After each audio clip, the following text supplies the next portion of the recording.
semuanya, kembali lagi di channel aku, Anissa Dewi. Dan hari ini kita akan belajar bab ke-7, yaitu tentang sekolah sebagai suatu sistem. Selamat belajar. Yang akan kita bahas yang pertama yaitu pendidikan sistem. Sistem menurut Oxford English Dictionary adalah sekumpulan hal yang saling berhubungan atau saling tergantung sehingga membentuk suatu kesatuan yang kompleks, suatu keseluruhan yang terdiri dari bagian-bagian yang telah disusun dengan teratur menurut skema atau rencana tertentu. Pandangan pendidikan sebagai suatu sistem menurut Combs 1968 dapat dilihat dalam dua hal, yaitu yang pertama, pendidikan secara mikro dilihat dari berhubungan dengan elemen peserta didik, mendidik, dan interaksi keduanya dalam usaha pendidikan, dan yang kedua, pendidikan secara makro menjangkau elemen-elemen yang cakupannya luas. Yang selanjutnya yaitu sekolah sebagai suatu sistem. Sekolah sebagai suatu sistem mencakup beberapa komponen di mana di antara komponen-komponen tersebut saling terdiri dari beberapa faktor, dan komponen yang satu dengan komponen yang lainnya saling terkait sehingga membentuk suatu sistem. Komponen-komponen dari sistem sekolah terdiri atas input atau masukan, proses, keluaran langsung atau output, dan keluaran tidak langsung atau outcome. Ciri-ciri dari sebuah sistem adalah terdiri dari banyak unsur, memiliki peranan spesifik untuk mendukung fungsi keseluruhan, tersusun dalam satu tatanan tertentu, antara masing-masing unsur saling mempengaruhi, ketergantungan dan berhubungan, serta berkomunikasi. Yang kelima, berproses melakukan transformasi dengan mekanisme tertentu.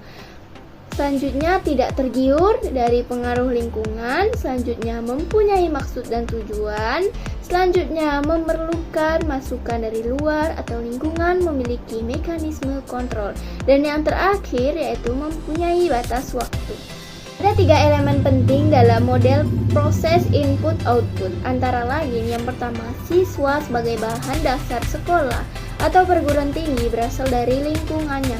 Lingkungan eksternal juga merupakan sumber memperoleh sumber daya. Yang kedua, tempat proses dan organisasi yang dikenal dengan teknologi produksi. Dan yang terakhir, sistem hubungan kemanusiaan yang merupakan jembatan antara lingkungan eksternal dan organisasi pendidikan. Yang selanjutnya ada input sekolah. Masukan adalah segala sesuatu yang diperlukan oleh sistem sekolah untuk menghasilkan keluaran yang diharapkan. Masukan terdiri atas tiga hal, yaitu yang pertama, masukan baku merupakan siswa termasuk karakteristiknya. Yang kedua, masukan instrumental merupakan guru, sarana dan prasarana, kurikulum, dana, dan pengelolaan sekolah. Dan yang ketiga, masukan lingkungan merupakan segala sesuatu yang berada di luar lingkungan sekolah. Dan selanjutnya ada proses sekolah. Menurut Sagala 2010, proses adalah perubahan dalam suatu objek atau organisasi, khususnya tingkah laku atau perubahan psikologis. Proses pembelajaran atau PBM merupakan ujung tombak dari proses pendidikan, yang mana suatu kegiatan dilakukan oleh guru berkaitan dengan materi ajar yang berlangsung dan dikemas secara interaktif, menyenangkan, menantang, memotivasi, serta merangsang peserta didik untuk berpikir aktif, kreatif, dengan menggunakan berbagai pendekatan Rahman dan Rohim atau kasih sayang serta penuh cinta. Dan guru harus menguasai unsur-unsur perencanaan proses pembelajaran yang baik, seperti kebutuhan peserta didik, kompetensi dasar, tujuan, dan strategi.